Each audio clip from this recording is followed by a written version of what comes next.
एवढ्या मोठ्या संख्येने आपण उपस्थित झालेला ते आपले आदरणीय खासदार, आजचे उमेदवार, उद्याचे होणारे खासदार सन्माननीय सुनीलजी तटकरे साहेब, व्यासपीठावरील उपस्थित असलेले सर्व विधिमंडळातील माझे सर्व सन्माननीय सहकारी, महायुतीचे मंचकावर बसलेले सर्व मान्यवर आणि रायगड जिल्ह्यामधून आलेले सर्व महायुतीचे सन्माननीय मान्यवर, महिला भगिनी, कार्यकर्ते, युवासेना, महिला आघाडी आणि सर्वांना माझा शासनाने जय महाराष्ट्र.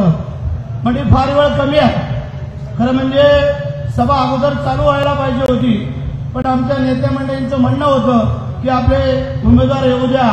पण असो, आपल्याला आता थोड्या वेळाने उमेदवारी अर्ज भरायला जायचं आहे. फार वेगळं काय सांगणार नाही आहे, परंतु तुम्हाला एकच विनंती करतोय की 7 तारखेला होणारी निवडणूक रायगड लोकसभेची आदरणीय सुनीलजी तटकरे साहेब यांची निशाणी आहे घड्याळ. घड्याळाच्या चिन्हाच्या समोरचं बटन दाबून आपल्याला त्यांना भरघोस मताधिक्याने निवडून आणायचं आहे.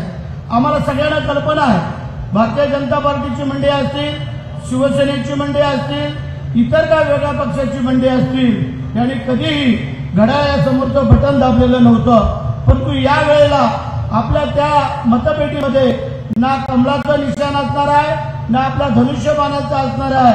तिथं आपल्याला फक्त आणि फक्त पाहायचं आहे ते आपलं घड्याळ पाहायचं आहे आणि घड्याळासमोरचं बटन दाबून सुनील तटकरे साहेबांना निवडून द्यायचं आहे. सुनील तटकरे साहेबांना निवडून द्यायचा याचा अर्थ आपल्याला मोदी साहेबांचे हात बळकट करायचे आहेत.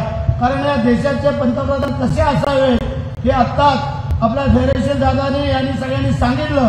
त्याच्यावर फार मी काय बोलणार नाही, परंतु आपल्या राज्याचे मुख्यमंत्री, उपमुख्यमंत्री पण कसे असावेत हेही आपण पाहिलेले आहेत. आणि मग आपल्या रायगड जिल्ह्याचा खासदार कसा असावा तर तो सुनील तटकरे साहेबांसारखा असावा, ही माझी तुम्हाला सगळ्यांना विनंती आहे.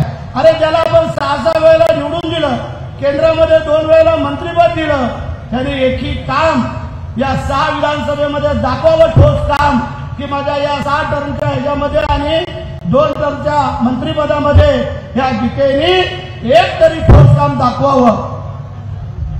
चव्हाण साहेब, आम्ही आता स्पर्धा लावतोय या 6 विधानसभामध्ये, पुढच्या 6च्या 6 विधानसभा या आपल्या महायुतीचे आमदार असणार आहे.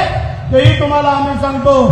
आज आम्ही 6 विधानसभेतली सगळी लोक सन्माननीय सुनील तटकरे साहेबांना शुभेच्छा देतोय. पण पुढच्या वेळेला ज्या काय 5 महिन्याने होणाऱ्या निवडणुकीमध्ये या 6 विधानसभेतील आपल्या उमेदवारांना तटकरे साहेबांनी भरघोसपणाने आशीर्वाद द्यायला पाहिजे, शुभेच्छा द्यायला पाहिजे. आम्ही स्पर्धा लावतोय.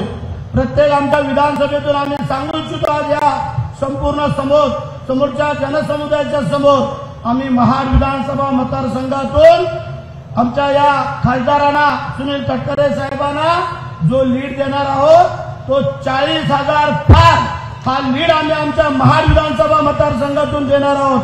आम्हाला कॉम्पिटिशन करायचं आहे. आणि चव्हाण साहेब, तुम्ही बांधकाम खात्याचे मंत्री, बरेचसं काही दिलंय, पण जो जास्त लीड देईल त्याला जास्त निधी देण्याचं काम आपल्याकडनं व्हायला पाहिजे. या जनतेसाठी, आमच्यासाठी नाही आहे. मी पुन्हा एकदा तुम्हाला सगळ्यांना प्रेमाची विनंती करतो, 7 तारखेला कुठेही न चुकता आपण सगळ्यांनी घड्याळाच्या समोरचं बटन दाबून तटकरे साहेबांना विजयी करायचं आहे. आपल्या मोदी साहेबांना पुन्हा पंतप्रधान करायचं आहे. या महाराष्ट्रामध्ये पुन्हा महायुतीची सत्ता आणायची आहे. या देशामध्ये आपल्याला महायुतीचं सरकार आणायचं आहे. आणि आतापर्यंत जे रेकॉर्ड ब्रेक काम जे आपल्या पंतप्रधानांनी केलेलं आहे तेही राहिलं सगळं, बाकी सगळं जबाबदारी आपल्या पंतप्रधानांनी घेतलेली मोदींची गॅरंटी, तशी आम्ही या खासदारांची गॅरंटी घेतोय.